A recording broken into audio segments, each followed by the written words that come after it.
Halo semua, nama saya David, saya adalah seorang WordPress developer. Sehari-hari saya bekerja sebagai senior web engineer di Up WordPress Agency untuk enterprise. Di video ini saya ingin ngobrol sedikit tentang Jetpack ya. Jetpack itu adalah sebuah plugin yang bisa dibilang paling terkenal atau paling banyak dipakai di WordPress. Dan ini plugin yang cukup unik ya, karena kalau ada orang yang bilang saya sangat gak suka sekali sama Jetpack, saya bisa mengerti. Tapi kalau ada yang bilang Jetpack itu wajib saya install di semua website saya juga bisa mengerti. Jadi ini adalah salah satu plugin yang memang dari segi kegunaan sebenarnya sangat berguna, tapi dari segi implementasi sebenarnya banyak yang kurang suka ya, apalagi dari segi developer ya. Biasanya kurang suka dengan plugin Jetpack ini. Dan saya akan jelaskan semuanya ya, kenapa banyak yang nggak suka dengan plugin ini, walaupun plugin ini menurut saya sangat-sangat berguna sekali ya.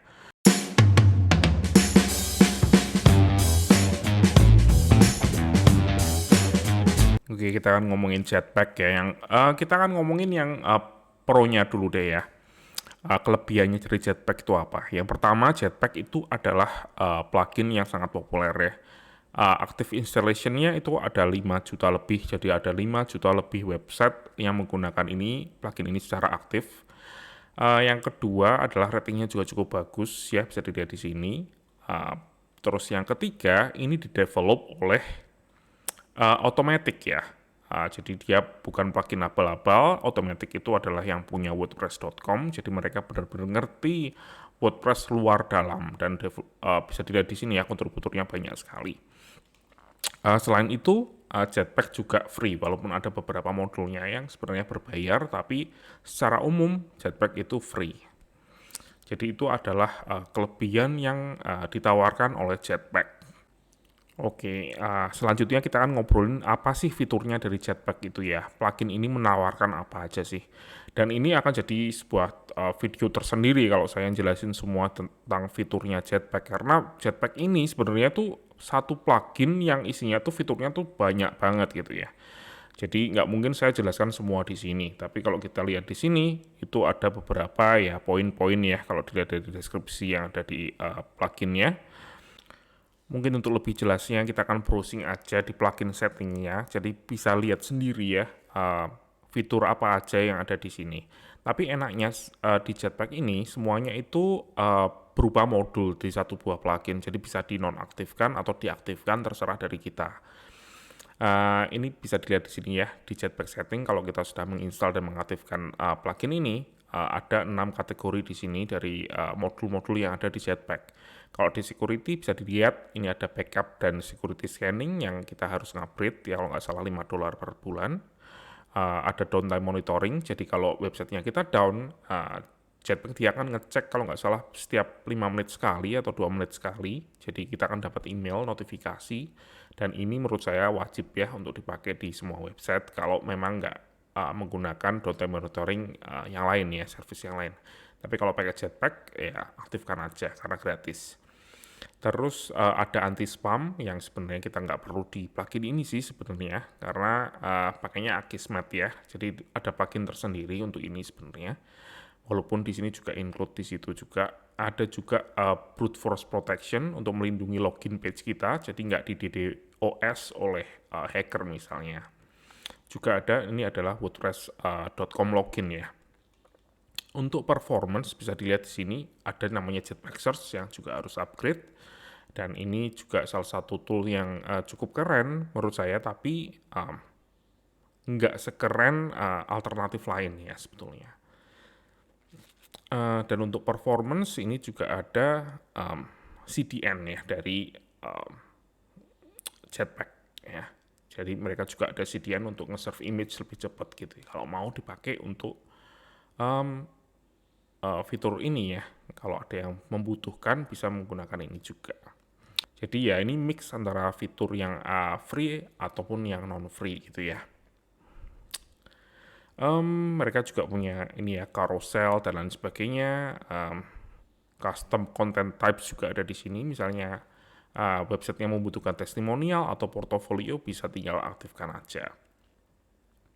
Terus ini ya, infinite scroll yang sudah saya sebutkan tadi, kalau temnya support, dia bisa menghilangkan pagination, jadi kalau kita scroll ke bawah, dia langsung ngeload next post gitu ya. Jadi lebih keren aja sih sebetulnya. Terus ini ada post by email dan lain sebagainya. Kayaknya saya nggak perlu jelaskan semuanya sih ya, tapi ya mungkin cuman browsing sambil membaca aja ya di sini. Ini ada sharing, misalnya ada sharing button, terus automatically share your post to social network. Kita nonaktifkan aja karena saya nggak pakai. Juga ada like button ya. Like button ini mirip dengan sharing button, tapi khusus untuk WordPress.com user sebenarnya. Ada juga nih komen ya untuk WordPress.com comment. Dan ini yang penting ya menurut saya, subscription menggunakan email ya. Jadi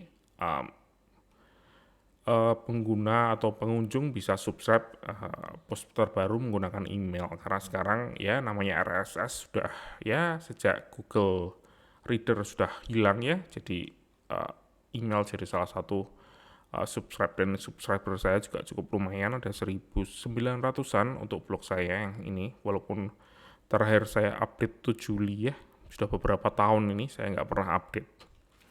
Dan ini ada juga modul di kategori traffic, yaitu untuk iklan dan juga related post. Ada SEO juga kalau mau diaktifkan, Google Analytics bisa di-connect juga, dan sitemaps dan lain sebagainya ya, ada di sini semua. Nah, kalau kita lihat dari fitur-fiturnya tadi, bisa dilihat kan kalau Jetpack itu sebenarnya sebagian besar fiturnya itu adalah menggunakan service dari WordPress.com. Jadi mereka ini menggunakan, bisa dibilang semua fitur yang ada di WordPress.com itu didevelop di Jetpack dan disebarkan atau didistribusikan melalui plugin ini dalam bentuk open source ya. Oke, dan banyak juga yang nggak tahu ya sebenarnya Jetpack ini sebenarnya benar-benar sebuah plugin yang super ya. Karena didevelop oleh orang-orang yang profesional di situ. Bahkan Jetpack ini juga dipakai di WordPress VIP. Jadi WordPress yang premium sekali ya. Saya sudah pernah bikin dulu videonya ya, WordPress hosting 70 juta per bulan. Tapi sebenarnya sih sekarang mereka sudah ada pricingnya dan nggak nyampe 70 juta sekarang. Karena mereka juga punya platform baru yang disebut dengan VIP Go. Kalau saya berusaha lihat ya, VIP pricing itu mulainya dari bukan dari 70 juta tapi dari 2.000 US ya. Jadi sekitar kita hitung aja deh ya. Padahal cuma hitungan gampang kayak gini ya. 2.000 dikalikan 14.000. Ya, sekitar 28 juta per bulan ya minimalnya. Dan ini memang hanya hostingnya aja ya, belum termasuk develop, belum termasuk maintenance, dan lain sebagainya. Ini adalah salah satu platform yang bisa dibilang paling premium ya di dunia WordPress. Dan di platform ini wajib menggunakan Jetpack gitu ya. Bisa dibilang jadi Jetpack ini adalah plugin yang sangat-sangat berguna ya, dan benar-benar esensial untuk di service WordPress.com termasuk WordPress VIP. Jadi kalau ada yang tertarik untuk mendalami tentang apa itu WordPress VIP ya, kalian harus juga mendalami apa itu Jetpack dan fitur-fitur yang ada di Jetpack, karena banyak sekali fitur-fitur ini yang benar-benar sangat berhubungan sekali dengan service-service yang ada di WordPress VIP juga gitu. Dan itu ya semua kelebihan yang ada di Jetpack ya. Karena memang Jetpack ini menurut saya adalah salah satu plugin yang bagus sekali ya. Sekarang kita ngomongin yang cons-nya, jeleknya apa sih di Jetpack ini. Nah ini yang pertama adalah fiturnya kebanyakan ya. Jadi kalau sebagai seorang developer itu adalah bisa dibilang sebuah best practice untuk bikin plugin yang satu purpose atau gunanya cuma satu gitu ya. Kalau di Jetpack itu kan ada related post, ada contact form, ada CDN, ada galeri, ada segala macam fitur yang ada di satu plugin gitu ya. Dan lebih baik kalau fitur-fitur ini dibagi menjadi plugin tersendiri, jadi orang tuh bisa nginstal hanya plugin yang mereka butuhkan aja. Dan di Jetpack itu nggak mungkin karena semuanya dijadikan satu. Tapi saya bisa mengerti sih, karena Jetpack ini itu hampir semua fiturnya itu berhubungan secara langsung maupun nggak langsung dengan service yang ada di WordPress.com. Jadinya jauh lebih mudah untuk mendevelop menjadi satu buah plugin daripada membuat jadi multiple plugin gitu ya. Jadi ya itu ya jadi salah satu yang sangat kita nggak suka, dan hanya dari alasan ini aja itu membuat banyak sekali masalah bagi developer terutama ya. Yang pertama ya, masalahnya itu misalnya plugin update yang terlalu sering ya. Misalnya kan ini ada fiturnya, ada banyak sekali modulnya ya. Ada modul A, modul B, modul C gitu ya. Ada buat traffic, ada buat contact form, ada yang buat testimonial dan lain sebagainya. Kalau misalnya ada salah satu fitur ini yang perlu diupdate, Jetpack akan mengeluarkan update yang baru, padahal belum tentu fitur ini kita butuhkan gitu ya. Jadi kita mendapatkan update-update yang terlalu sering, yang sebenarnya nggak kita pakai gitu ya, nggak semuanya fitur yang ada kita pakai. Itu yang pertama. Yang kedua adalah Jetpack itu sebenarnya agak nakal ya, karena dia mengauto activate fitur-fitur yang baru gitu ya. Kalau ada modul baru, begitu kita ngupdate Jetpack, dia otomatis akan diaktifkan.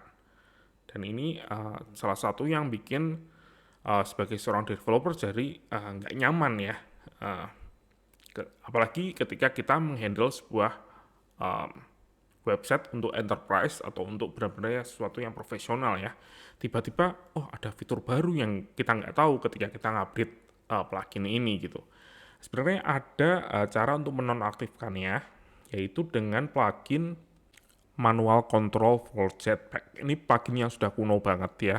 Terakhir diupdate 8 tahun yang lalu, tapi masih bekerja sih kalau setahu saya, karena masih saya install di beberapa website.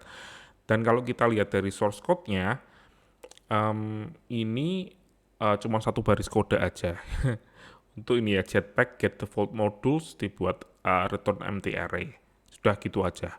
Jadi ini gunanya ketika kita ngupdate Jetpack atau mengaktifkan Jetpack, nggak ada modul satupun yang modul baru yang diaktifkan gitu ya.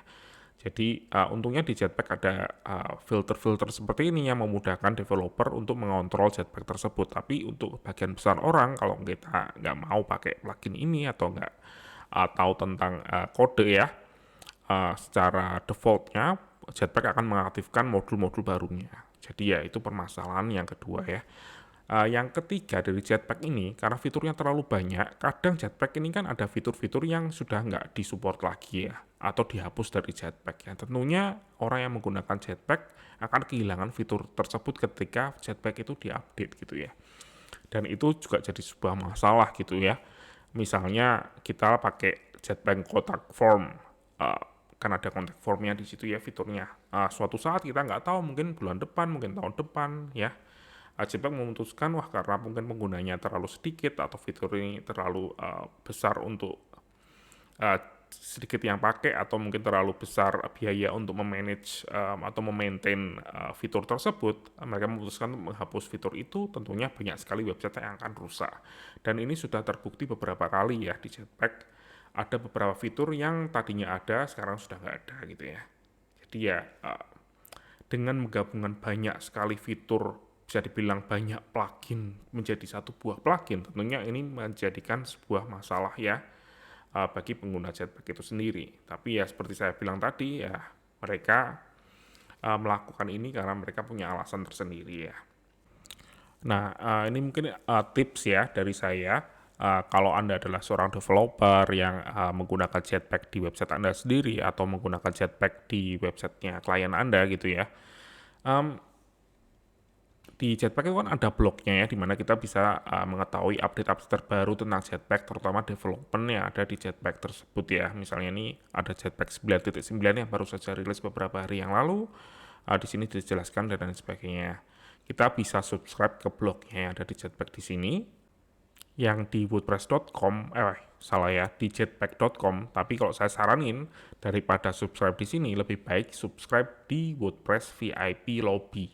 Jadi WordPress VIP itu punya namanya WordPress VIP Lobby, itu adalah blog post yang intinya, yang isinya itu lebih berfokus ke development ya. Jadi bukan detail-detail fitur apa gitu ya yang untuk consumer, tapi lebih banyak ke developer ya. Bisa dilihat di sini enhancement-nya apa, improvement-nya apa, bug fixes-nya apa, itu semua dijelaskan dengan lebih detail di sini.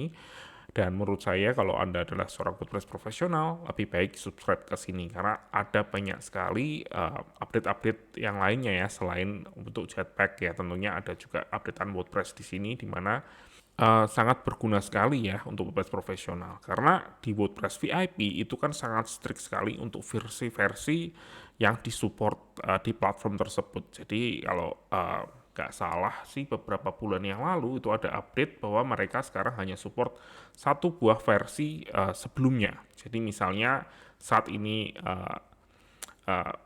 Jetpack yang terbaru itu 9.9, berarti versi minimal yang bisa diinstal itu adalah 9.8.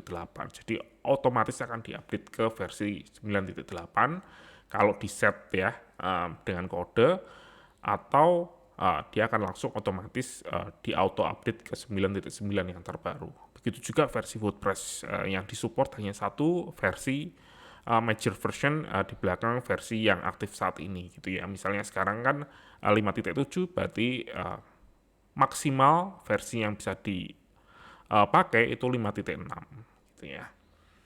Jadi ya subscribe ke WordPress VIP karena di sini ada banyak sekali update-update terbaru yang sangat-sangat berguna. Tapi ya semua itu pilihan ya. Jadi kalau teman-teman mau pakai Jetpack atau enggak itu ya bebas. Kalau saya saranin sih coba aja dipakai. Kalau memang ada fitur-fitur yang digunakan, saya pikir nggak ada salahnya juga untuk pakai Jetpack ya. Dan saya juga sudah kasih beberapa tips caranya gimana cara untuk membuat Jetpack itu lebih manageable ya. Dengan keep update dengan blog post yang ada gitu ya. Dan juga pakai plugin misalnya manual control for Jetpack gitu ya. Jadi nggak ada surprises ketika ngupdate Jetpack dan ada fitur baru yang gede yang tiba-tiba aktif di situ yang membuat kita bingung dan membuat klien kita bingung juga gitu. Ya, semoga video kali ini berguna buat teman-teman semua. Oke, segitu saja dari saya. Sampai jumpa di video selanjutnya.